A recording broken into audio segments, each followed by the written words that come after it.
नमस्कार दोस्तों, मैं हूं दीपक कुमार रथ और उदय इंडिया डिजिटल में आप सबका बहुत बहुत स्वागत है।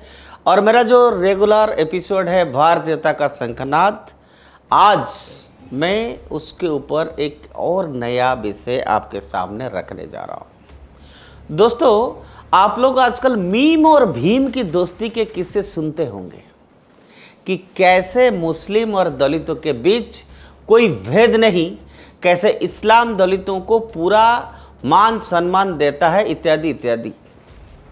ये तो राजनीतिक बातें हैं, लेकिन जिस तरह से सो कॉल्ड लिबरल गैंग ने दलित मुस्लिम कार्ड खेलना इन दोनों बहुत आजकल तेज कर दिया है, इसीलिए आज मैं सोचा हूं कि इस मुद्दे पर भारत रत्न से सम्मानित एक ऐसे महान विद्वान का नजरिया आपके सामने रख दूं कि किस तरह सेकुलर लिबरल गैंग इन दोनों बाबा साहेब आम्बेडकर की दुहाई देते फिरते हैं, लेकिन बेहद शातिर तरीके से इस्लाम पर उनकी विचारों को छिपा ले जाते हैं, जबकि इस्लाम के बारे में उनके विचार बेहद साफ थे।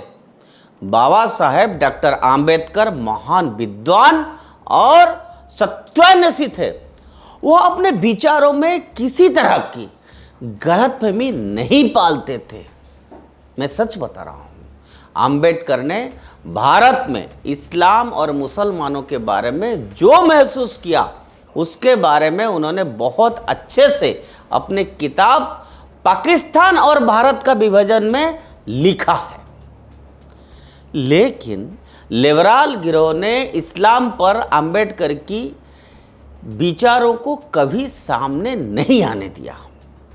इस्लाम में जाति व्यवस्था का सच सामने लाने में आम्बेडकर अपने समय की प्रमुख बुद्धिजीवियों में एक प्रमुख व्यक्ति थे।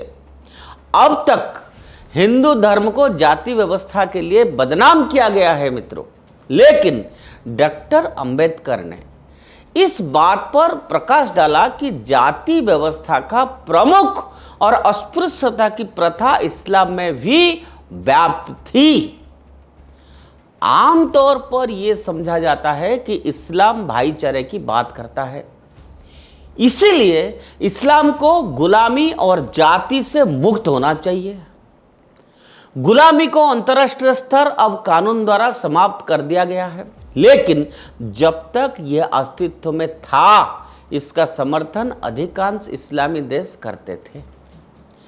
लेकिन गुलामी खत्म होने के बाद मुसलमानों ने जाति व्यवस्था तैयार हो गई। आम्बेडकर ने लिखा कि इसमें कोई संदेह नहीं हो सकता है कि भारत में मुस्लिम समाज उन्हीं सामाजिक बुराइयों से पीड़ित है जिनसे हिंदू समाज पीड़ित है। दरअसल मुसलमानों में हिंदुओं के तरफ तमाम सामाजिक बुराइयां हैं। मुस्लिम महिलाओं के लिए पर्दे की अनिवार्य व्यवस्था गलत है।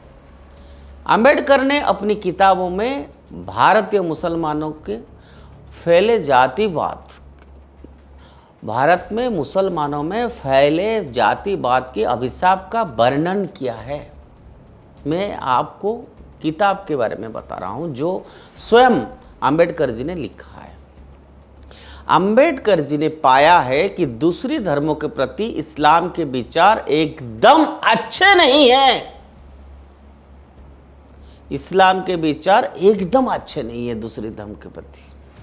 आम्बेडकर जी कहते हैं कि इस्लाम एक विभाजनकारी धर्म है। मैं फिर से रिपीट करता हूं, आम्बेडकर जी ने लिखा है कि इस्लाम एक विभाजनकारी धर्म है। यह मजहब मानव समुदाय को मुसलमान और गैर मुसलमान के समूह में कठोरता से विभाजित करता है, जहां भाईचारे और बंधुत्व का लाभ केवल मुसलमानों के पास ही मौजूद है, लेकिन दूसरों के साथ तिरस्कार और शत्रुता का व्यवहार करते हैं।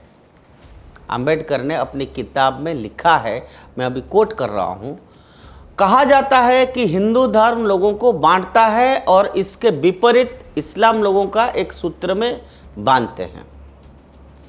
यह केवल आधा सच है, क्योंकि इस्लाम जितनी मजबूती से बांधता है उतनी ही बेरहमी से बांटता भी है। इस्लाम एक संगठित निजाम है और ये मुसलमान और गैर मुसलमान के बीच साफ तौर पर भेदभाव रहता है। इस्लाम का भाईचारा मनुष्य का सार्वभौमिक भाईचारा नहीं है। यहाँ मुसलमानों का भाईचारा मुसलमानों तक सीमित है। आप मेरे बात को मार्क करिएगा। विद्वान अंबेडकर ने बेहद अध्ययन करने के बाद तथ्यों के आधार पर अपनी किताबों में लिखा कि इस्लाम कभी भी एक सच्चे मुसलमान को भारत को अपनी मातृभूमि के रूप में अपनाने या फिर एक हिंदू को अपने रिश्तेदार के रूप में मान्यता देने की अनुमति देता है। इसीलिए एक महान भारतीय लेकिन एक सच्चे मुसलमान मौलाना मोहम्मद अली ने भारत की बजाय थरूसलम में दफन होना पसंद किया। डॉक्टर अंबेडकर की ये विचार उनकी किताब पाकिस्तान या भारत का विभाजन से लिए गए हैं।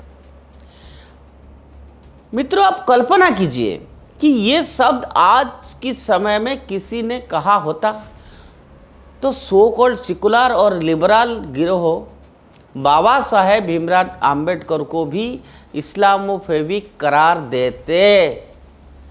विडंबना यह है कि डॉक्टर अंबेडकर के उस स्पष्ट विचारों के बावजूद इस्लामी कट्टरपंथी उनके चित्र का इस्तेमाल अपने आतंकी एजेंडे के छिपाने के लिए करते हैं। सीएए आंदोलन के दौरान दिल्ली में इकट्ठा हुए दंगाइयों द्वारा अंबेडकर का चित्र के साथ प्रदर्शन आपको याद ही होगा, कितना ज़्यादा आपने मीडिया में देखा था। अंबेडकर ने अपनी किताबों में रामनवमी के जुलूस पर मस्जिदों से हमले के बाद शुरू होने वाली झड़पों की एक श्रृंखला का जिक्र किया है।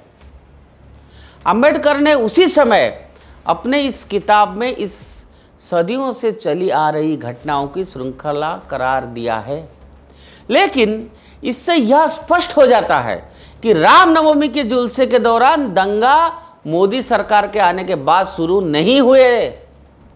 हिंदू मुस्लिम दंगों का जिक्र अंबेडकर की किताब की पेज नंबर 167, 168 और 269 पर साफ तौर पर आप पढ़ सकते हैं, जिसकी पूरी जिम्मेदारी अंबेडकर ने मुस्लिम समुदाय की हठ धर्मियोता की दिया है। लेकिन आज दंगाइयों के खिलाफ मध्य प्रदेश या उत्तर प्रदेश सरकार की कार्रवाई का विरोध करने के लिए मजहबी कट्टरपंथी अंबेडकर के चित्र का इस्तेमाल करते हैं। सोचिए आप, ये बताने के लिए पूरा दिन निकल जाए कि बाबा साहब अंबेडकर के इस्लाम के प्रति विचारों को बताते हुए, इतनी बड़ी बात है, इतनी सारे पेजेस उन्होंने लिखा है।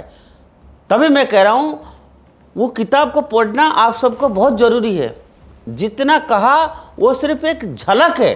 मैं तो कुछ कुछ आपको बिंदुएं आपके सामने रख रहा हूँ, लेकिन बाबा साहब अंबेडकर के नाम का भेजा इस्तेमाल करते हुए जिस तरह की भ्रांतियाँ इस देश में फैलाई जा रही है, उससे देखते हुए सच को सामने लाना बहुत जरूरी था। और इसीलिए उदय इंडिया पर सत्य के अन्वेषण का हमारा प्रयास हमेशा जारी रहेगा।